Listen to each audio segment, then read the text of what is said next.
Are you ready to make cooking your superpower? Yeah! Growing up. Lingokids! Last episode, we met Baker Ken Forkish, creator of Ken's Artisan Bakery and Pizza. Today, we're exploring a job that requires people who can be a cool cucumber, even when the heat is on. Do you love all types of food? If you've dreamed of being a chef, you won't want to miss this episode.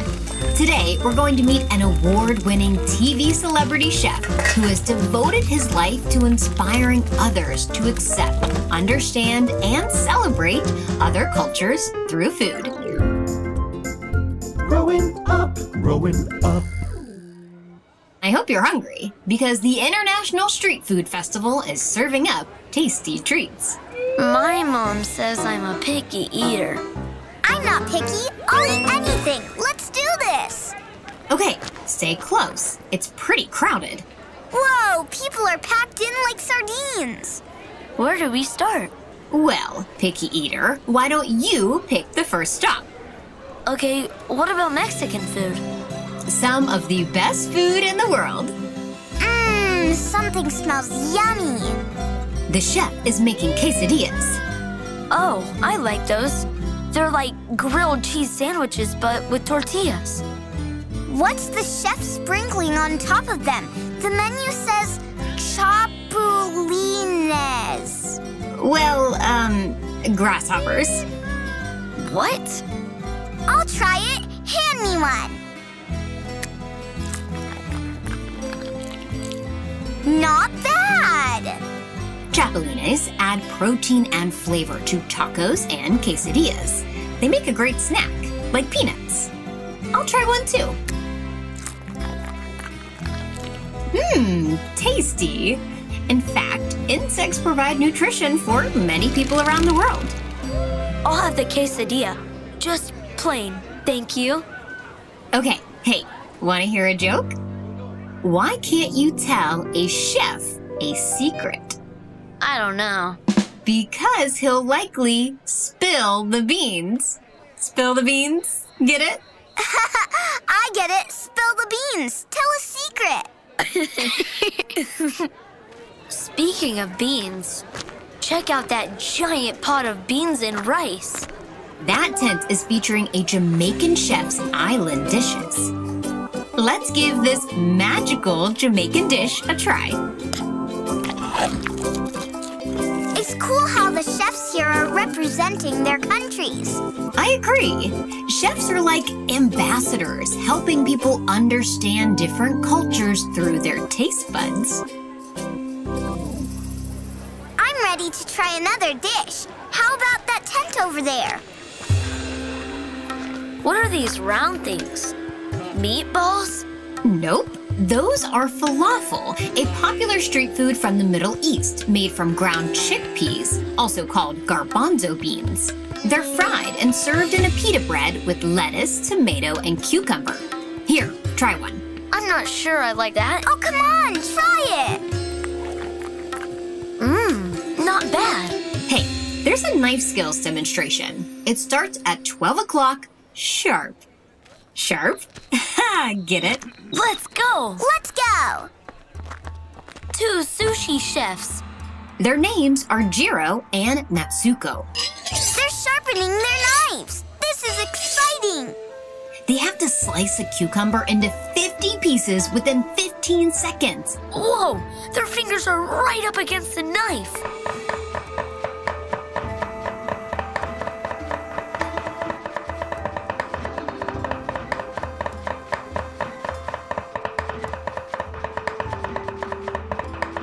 Amazing! The winner is Jiro. Emily, where do chefs learn their skills? I bet most chefs start in the kitchen at home. Some are trained in restaurants. But to be a top chef, most attend culinary school to learn how to prepare different kinds of foods. To be a chef, you have to enjoy the pressure. If you can't stand the heat, get out of the kitchen, right? You got it. Of course, top chefs don't do all the cooking. They create recipes and train teams to prepare the dishes. Now that it's past lunchtime, maybe we can find a chef taking a break. How about that tent? The banner says, "Explore spices from around the world with Andrew Zimmern." Andrew Zimmern. He has his own TV show and his own line of spices. He's the perfect chef to meet. Let's give it a shake. Get it? Spices? Shake?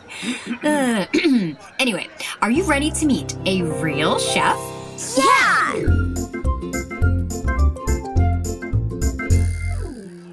Hi there, Andrew. I'm with Lingokids, and we want to find out what it takes to be a chef. Can we ask some questions? Fire away. Great. First off, how long have you been a chef? I have been in cooking in restaurants since I was 14.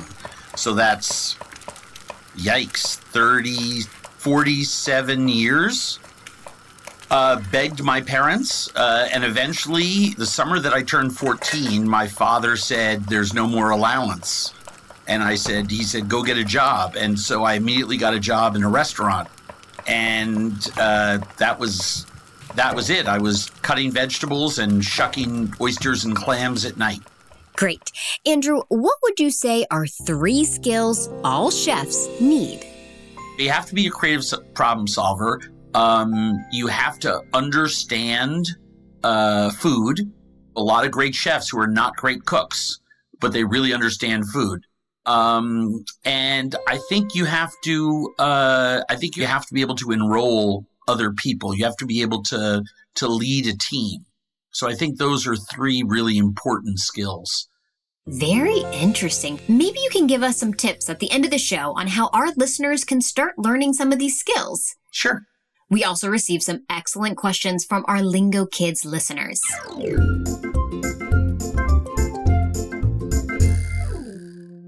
How old were you when you decided you wanted to be a cook or a chef? I liked it before the beginning. It's literally all I've ever wanted to do. Pre-memory. My parents have pictures of me that I am 4 years old, and apparently at this dinner, while I'm eating all this adult food, I told my parents I wanted to be in food. I just have always been obsessive about it. As I got a little older, 8, 9, 10 years old, I became obsessed with the reaction that you got when you cooked something. You know, people gave you immediate feedback. They told you whether they liked it or not. It was food for my soul. I've never known a time I didn't want to be in food. The first thing that I learned how to make roast chicken with my grandmother when I was 6 years old, and it took 4 or 5 tries, but I got it eventually. When I was 6, I knew how to make myself a bowl of milk with cornflakes. Andrew, have you ever cut yourself using a knife? I've cut myself using a knife a lot. Less and less as the years went on. But once every 2 years, I give myself a good whack. Usually doing something I shouldn't be doing. What was the spiciest dish you've tried? Oh my gosh. I'll never forget it. I was in Bangkok, and I went down to a market by the side of the river, and I bought a tiny little tray that had 2 rice rolls on it. So it's a fresh rice paper kind of pancake, and on top of the 2 rice rolls was 1 small chili. The chili mine was so tiny. I mean, really, like teeny, teeny, teeny. And I took a bite of this thing, and it took my head off. I've never forgotten that chili that day on the river in Bangkok. Yikes. I'm not sure I like spicy food. If you don't like spicy food, I really tell people there's no reason not to avoid it. It's simply personal choice. There's no badge of courage to be earned. There's lots of other foods out there in the world. I happen to be a big fan of very spicy food. Andrew, what do you like best about being a chef? There is nothing like cooking a plate of food for someone and having them respond positively, and then weeks or years later, they tell you that, that day was a sad one for them, or they were in a lot of distraction or emotional pain, and that bowl of soup helped them get from point A to point B.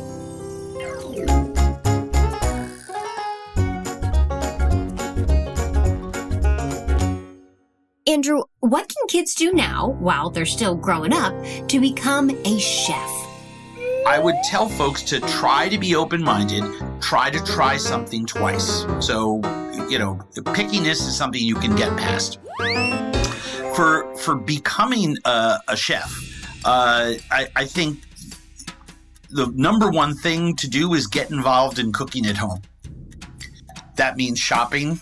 That means cooking. That means eating. The second thing that I would suggest is actually make a meal once a week, and then go from there. See if you like it, right? Making a meal, sometimes standing in a kitchen for an hour, getting everything in pots and pans, cooking it, serving it, isn't for everyone. So I would tell people to practice the art of cooking, just like it was arts and crafts.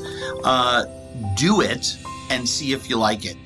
Our picky eaters tried some new foods today. Yeah, grasshoppers were okay, but not my everyday choice. I would stick with a hamburger. If you're just starting out and you're young, cook things you like, right? That doesn't mean you cook the same thing over and over again, but cook things you like. If you go out to eat hamburgers, try making a hamburger. If you like French fries, try making French fries from scratch. But then move on from there, right? And I think the last thing I would add is try to do it with other people. Share the experience, make something with someone, a parent, an older sibling. I think it's the best thing in the world. Great way to connect. That sounds like fun! Yes, and I bet it feels incredible to make food that other people enjoy. I don't think there's a better feeling in the whole world. I always say, sharing is the spice of life.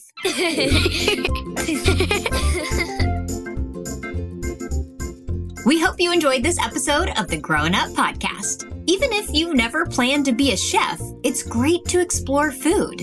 Is there a certain kind of food you've always wanted to try? Tune in next time when we meet a real veterinarian. And to live a full interactive learning adventure, check out our Lingokids app with tons of games and activities for endless fun.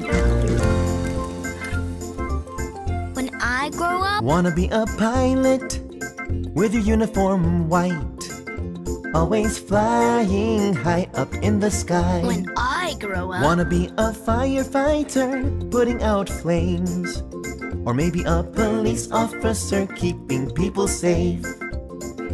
It's so fun to learn what you can be. Growing up, growing up. when I grow up, Wanna be an artist that paints portraits. Wanna be a scientist that does experiments. Oh, so many people you will meet. Growing up, growing up. growing up. Growing up, growing up, growing up. More songs, activities, and podcasts on our YouTube channels.